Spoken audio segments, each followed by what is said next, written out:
ভেঙে আছে ব্রিজ, ঝুঁকি নিয়ে নৌকায় করে পারাপার হচ্ছে খাল। পায়রা নদী থেকে পটুয়াখালীর লাউকাঠি নদীর সঙ্গে সংযুক্ত হয়েছে ভাড়ানি খাল। 2009 সালে নির্মাণ করা হয় একটি আয়রন ব্রিজ। 2015 সালে পণ্যবাহী কার্গোর ধাক্কায় ব্রিজের একটি অংশ ক্ষতিগ্রস্ত হয়। তবে কয়েক মাসের মধ্যে সংস্কার করে আবারও চলাচলের জন্য খুলে দেওয়া হয়। সবশেষ 2022 সালের জানুয়ারিতে আবারও বালু ভর্তি একটি কার্গোর ধাক্কায় ব্রিজের অর্ধেকটা দুমড়ে মুচড়ে খালে পড়ে যায়।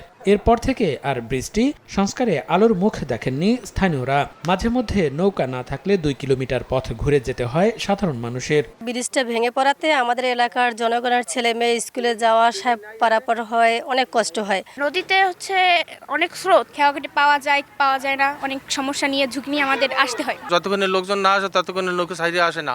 একটা ছাত্রছাত্রী ক্লাস ধরবে করে যাইব, তারা মনে করেন দেখা যায় ওই বসে থাকতে হয়। খেয়া ভরবে, তারপরে এপার ওপার যাবে, তারপরে আমাদের আসতে হবে। এই কারণে আমরা অনেক লেট হয়ে যাই। ইতিমধ্যেই আমার বিদ্যালয়ের শিক্ষার্থীর সংখ্যা কমে যাচ্ছে। দূর থেকে মেধাবীরা আমার বিদ্যালয়ে আসছে না, ছোট ছোট ছেলেমেয়েরা আসতে চায় না।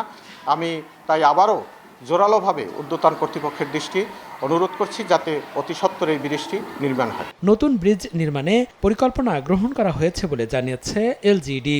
অচিরেই আমরা টেন্ডারে যাব। টেন্ডারে গেলে বাস্তবায়িত হলে এলাকার লোক চলাচলের সুযোগ পাবে। ব্রিজটি ভেঙে যাওয়ায় প্রতিদিন কয়েকশো শিক্ষার্থী সহ দুই পাড়ের সহস্রাধিক মানুষকে জীবনের ঝুঁকি নিয়ে খেয়া পারাপার হতে হয়। সময় সংবাদ, পটুয়াখালী।